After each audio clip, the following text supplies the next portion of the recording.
रामकृष्ण हरी. आज खूप दिवसांनी मी तुमच्या समोर आपलं मनोगत व्यक्त करायला पुन्हा आले आहे. आणि मला असं वाटलं की जे मला थोडंसं काय फार वाटतंय ते मी तुम्हाला कसं कसं सांगावं, की सगळ्यांपर्यंत माझ्या भावना कशा पोहोचवाव्या. तर मला आठवलं की मी माझा हा उपक्रम सुरू केला होता. पण गेल्या काही महिन्यांमध्ये काही कारणांमुळे तो मी म्हणजे चालू नव्हते ठेवू शकले. तर आज पुन्हा एक प्रयत्न करते. तर आशीर्वाद द्या आणि गोड मानून घ्या. तर आजची आषाढी एकादशी हा पावन पर्वानिमित्त मला कुठलाही चांगला दिवस सुचला नाही की परत हे सुरू करण्यासाठी. आणि मी पूर्ण प्रयत्न करीन की हे मी सुरू ठेवावं आणि मी अधूनमधून मी तुमच्यासमोर येत राहीन.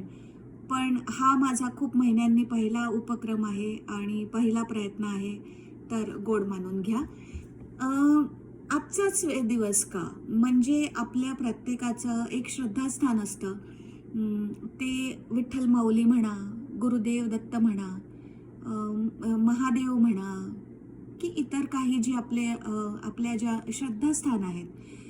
तर ते श्रद्धास्थान असणं म्हणजे काय आणि आपण त्याला कसं साजरं करतो. म्हणजे आज आता आषाढी एकादशी, अर्थात मी पण तेच केलं आहे की 17 प्रकाराचे उपवासाचे व्यंजन बनवले आणि सगळे पदार्थ बनवले. आणि आपण म्हणतो ना, एकादशी एकादशी पण दुप्पट खाशी, असं असं होतं. म्हणजे आणि ते पदार्थ आपण कधीतरी बनवतो, म्हणजे ते रोजच्या ह्याच्यामध्ये बनत नाहीत, म्हणून त्याचं आपल्याला एक नाविन्य वाटतं. जसं आधी जेव्हा दिवाळी यायची तेव्हा आपल्याला चकल्या, करंज्या, अनारसे, चिवडे ह्या सगळ्याचं नाविन्य वाटायचं, कारण की ते फक्त त्याच दिवसांमध्ये आपल्याला खायला मिळायचं.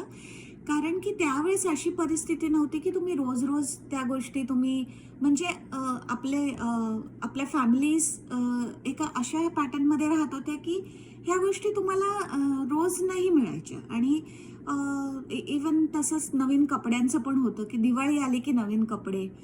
तर असं काही आपल्या ह्या उपासांच्या पदार्थांचं पण आहे की जेव्हा आपण उपवास करतो तेव्हा आपल्याला हे सगळं सुचतं करायला. आणि हे अर्थात खूपच हेल्दी डाएट आहे. म्हणजे राजगिऱ्याच्या पोळ्या म्हणा, किंवा आपण रताळ्याची खीर खातो. रताळं हे उत्तम औषधी घटक आहे.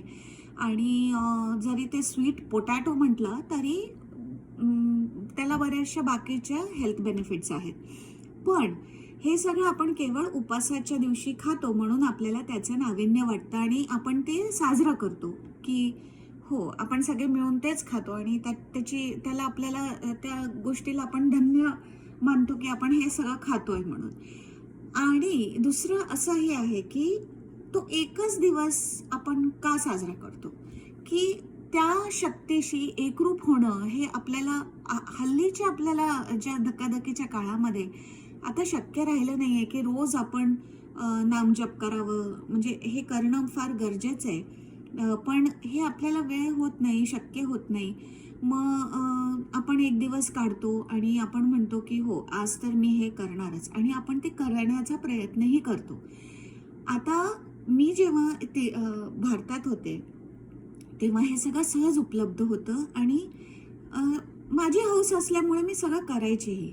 पण आता जेव्हा मी इथे आले, अमेरिकेत आले, आणि त्याच्यानंतर आता मी जे आजूबाजूला सगळं बघते त्याच्यात मला ती जबाबदारी वाटते की मी माझ्या मुलींमध्ये तो संस्कार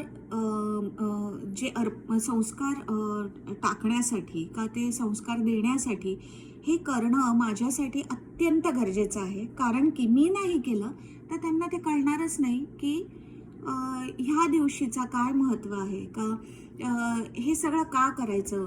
आणि हा जो आपल्याला आपल्या पिढीपर्यंतचा अध्यात्माची जी गोडी आहे ही पुढे वारशात चालवण्यासाठी मला असं वाटतं हे प्रत्येक सण, म्हणजे आज आषाढी एकादशीची आपण जे काय फराळाचा स्वयंपाक करतो, आणि आपण जे विठ्ठल रुक्माईची पूजा करतो, आणि प्रत्येक सण जसं श्रावणात आपण नागपंचमी, आपलं जे जन्माष्टमी येते त्याच्यामध्ये कृष्णाची म्हणजे कृष्णाचं काय महत्त्व आहे, किंवा गणपती जे आपण बसवतो तर प्रत्येकाची मान्यता वेगळी असते. आपण गणपती प्रत्येकाच्या घरी नाही बसवू शकत, पण ते 10 दिवस काय पाळल्याने का काय केल्याने आपलं आपलं कल्याण होईल, हे सगळं आपण त्यांना शिकवू शकतो.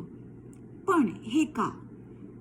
रूढी म्हणून नाही, पण ह्या सगळ्यांच्या मागे, ह्या प्रत्येक सणांच्या मागे एक सायंटिफिक रिझन्स आहेत. आणि मला वाटतंय जर त्या सायंटिफिक रिझन्सच्या मागे आत्ता मी बोलले तर तो व्हिडिओ खूप मोठा होईल. त्याचा मी एक वेगळा मला कव्हर करायची खूप इच्छा आहे, पण त्याचा अभ्यास मला थोडासा अजून करायचा आहे आणि तो मी नक्की करेन आणि मी सादर करेन. पण आत्ता आपण हे जाणून घेऊ, आपल्या प्रत्येक सणामागे का आपल्या प्रत्येक रीतिरिवाज आणि प्रत्येक रूढीमागे काही ना काही सायंटिफिक रिझन्स आहेत. आणि ते इतके टाइमलेस आहेत की तुम्ही कुठल्याही काळात कुठल्याही तुम्ही वेळेला बंधन न करता तुम्ही ते पाळू शकता आणि त्याचा तुम्हाला त्रास नाही होणार, त्याचा तुम्हाला कायम फायदाच होणार आहे. आणि हे आपल्या पुढच्या पिढीने समजणं हे फार गरजेचं आहे. तर अध्यात्म कशासाठी? अध्यात्म म्हणजे, हे मी फार छोटीशी व्यक्ती आहे, फार तुच्छ व्यक्ती आहे, हे सगळं समजवण्याचा मला अधिकार पण नाही आणि माझा तेवढा अभ्यास पण नाही. पण मी आत्ता जे माझ्यावरनं अनुभव करते की जेव्हा तुम्ही तुमच्या आयुष्याच्या धावपळीतनं, तुमच्या आयुष्याच्या धकाधकीतनं, स्ट्रगल्समधनं जेव्हा तुम्हाला असं वाटतं की बास, मला आता काहीतरी कुठेतरी स्थिर व्हायचंय, तर त्यावेळेस तुम्ही जर अध्यात्माच्या मार्गाला लागले तर खूपच जास्ती तुमच्या मनाला शांतता मिळते. आणि तुमचा जो काय, आपण आत्ताची जी लँग्वेज खूप चालली आहे रिसेंटली सगळ्या मेडिकल ह्याच्यामध्ये, हार्मोन इम्बॅलन्स, बायकांना जे मेनोपॉझल त्रास होतात आणि पुरुषांना पण ते त्रास होतात. सो प्रत्येक व्यक्तीच्या जीवनात एक अशी वेळ येते की जेव्हा त्याला असं वाटतं की नाही बाबा, आता थोडंसं शांत व्हावं आणि मला जे मी इतके वर्ष करत आलोय त्याच्यापासून थोडंसं कुठेतरी मला ब्रेक पाहिजे. तेव्हा अध्यात्म हे आपल्याला सर्वस्वी मदत करणार आणि सर्वस्वीवर आपल्या आत्म्याची उंची वाढवणारं माध्यम आहे. तर अध्यात्म म्हणजे फक्त कुठल्या तरी मूर्तीपूजन का कुठल्या तरी एखादं धरून त्याच्या मागे लागणं, हे अध्यात्म नाही आहे. आणि अध्यात्म शिकवण्याची माझी पात्रता पण नाही. पण माझं असं म्हणणं आहे की तुम्हाला तुमची जी श्रद्धास्थान आहे, तुम्हाला जे वाटतं की हे ह्याच्या स्मरणाने मला शांतता मिळते, ते कोणी देव पण असू शकतात, ती कोणी व्यक्ती पण असू शकते आणि ती तुमच्या जवळचीच व्यक्ती असायला पाहिजे असं नाही. ती अशी कुठलीही व्यक्ती असू शकते ज्याने तुम्हाला कधीतरी काहीतरी पॉझिटिव्ह शिकवलंय, का कधीतरी कुठेतरी मदत केली, पण तुम्हाला त्याच्याने इतका आनंद आणि इतकं सुख मिळालंय की तुम्ही त्याला परतफेड करू शकत नाही. तसे एखाद्या व्यक्तीला सुद्धा पूजनीय नाही बनवायचं, पण त्याची पॉझिटिव्हिटी घेऊन आणि ती पॉझिटिव्हिटी इतकी चिंतन करायची त्याची की तुम्हाला तुमच्या आसपासच्या ज्या काही नकारात्मक शक्ती आहेत का, ज्या काही तुमच्या परिस्थिती झाली आहे त्याच्यातनं बाहेर पडायला बळ मिळतं.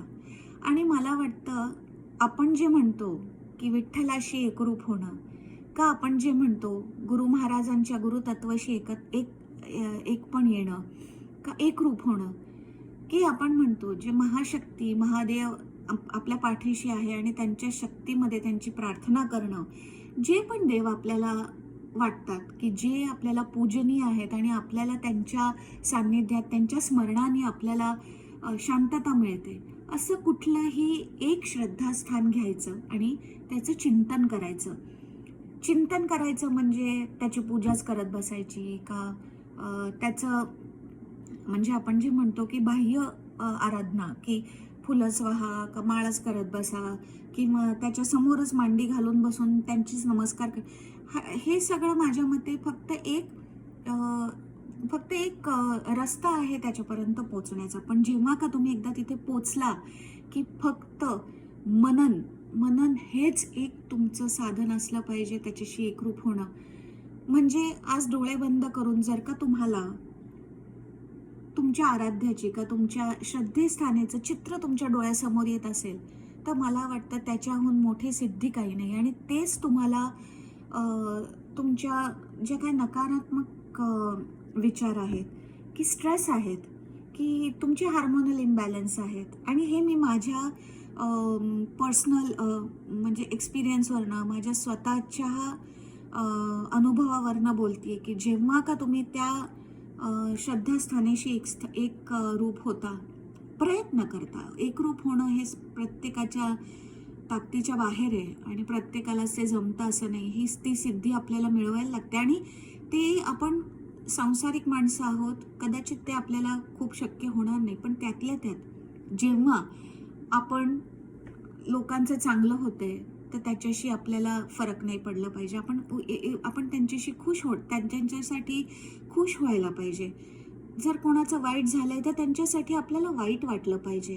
का कोणी त्रासात आहे, कोणी पीडित आहे तर त्याचा आपल्याला आनंद नाही झाला पाहिजे, पण त्याच्यासाठी आपल्याला सिंपथी वाटली पाहिजे, त्याच्यासाठी आपल्याला वाईट वाटलं पाहिजे. आपण आपल्या गुरुचरणी प्रार्थना केली पाहिजे की अरे हे सगळं त्यांचा त्रास मिटू दे, का त्यांच्यासाठी त्यांना खूप सुख मिळू दे, ह्याच्यातनं त्यांना आराम मिळू दे. हे जेव्हा आपण शिकतो का हे जेव्हा आपण विचार करू शकतो आणि करायला लागतो, मला असं वाटतं खरं अध्यात्म तिथे.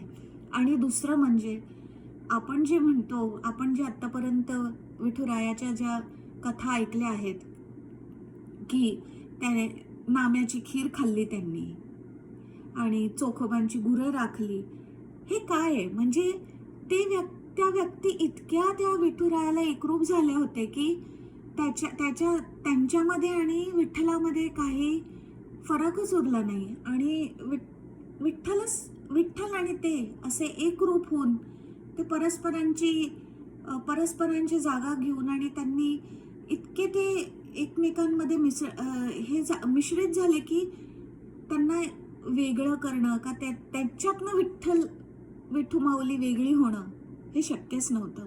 आणि मला असं वाटतं की हे आपल्या कुठल्याही श्रद्धेस्थानात आपण हे मिळवू शकतो आणि तेवढी आपल्यामध्ये मॅच्युरिटी येणं फार गरजेचं आहे.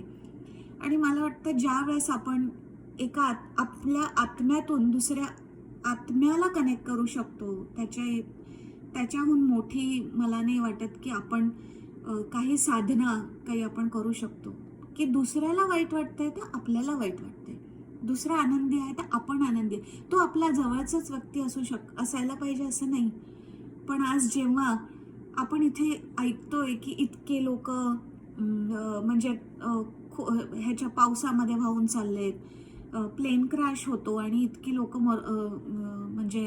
लोक जीव गमवतात, आणि हे जे आपले युद्ध होतात त्याच्यामध्ये मरतात लोक आणि आपल्याला त्याचा आनंद नाही वाटत.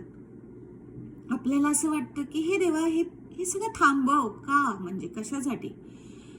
आणि हे त्यांचं प्रारब्ध आहे, त्यांच्या नशिबात हे लिहिलं होतं, ही गोष्ट वेगळी आहे. पण त्यांच्यासाठी आपल्याला त्या गोष्टींचा आनंद नाही होत का? आपल्याला असं नाही वाटत बरं झालं तसंच व्हायला पाहिजे होतं असं? हे ज्यावेळेस आपण नाही आपल्या मनात विचार आहेत त्यावेळेस आपण अध्यात्मात एक पाऊल कुठेतरी, एक शिडी छोटीशी पुढे गेल्यासारखं मला असं वाटतं. आणि ज्या दिवशी आपण हे आपल्यात आत्मसात करू, मला वाटतं आपलं श्रद्धास्थान सुद्धा आपल्यामध्ये आत्मसात होईल आणि आपल्याला पुढचा म्हणजे मोक्षाचा मार्ग, मोक्ष मिळणं पण एवढं हे नाही, सोपं नाही आहे. पण आपल्या ह्या सगळ्या बंधनातनं आणि नकारात्मकतेनं आपल्याला फार का असेना थोडीशी सुटका होईल असं मला असं आज खूप बोलावं असं वाटलं, म्हणून मी तुमच्याशी हे सगळं शेअर केलं. पण ह्यामुळे जर माझ्या वक्तव्यामुळे कोणाचं काही मन दुखवलं गेलं असेल तर मी क्षमा मागते. आणि माझं काहीही वाईट हेतू नाही. हे फक्त मला असं खूप मनापासनं किती दिवसापासनं व्यक्त व्हायचं होतं, म्हणून मी आज थोडीशी हिंमत केली. आणि मला माहिती आहे की तुम्ही जे सगळे ऐकणारे आहात ते इतके परिपक्व आहात आणि इतके समजूतदार आहात की माझ्या काही चुका झाल्या असतील तर ते तुम्ही सामावून घ्या. तर आशीर्वाद द्या की आपण प्रत्येक, आणि प्रार्थना करा की आपण प्रत्येकजण हे एक एक एक एक पायरी चढून अशा ठिकाणी ॲटलिस्ट पोचू की जिथे आपण एकमेकांच्या संवेदना आपल्याला समजतील आणि एकमेकांबद्दल आपल्याला म्हणजे लागण्या होतील. कोणाचं वाईट होऊ नये आणि कोणाशीही कोणाबरोबरही घटित घटू नये, ही माझी गुरुचरणी प्रार्थना. आणि गुरु महाराज आपल्या सगळ्यांच्या पाठीशी राहू आणि भरपूर आशीर्वाद देऊ. आज आषाढी एकादशीच्या तुम्हाला हार्दिक शुभेच्छा. रामकृष्ण हरी.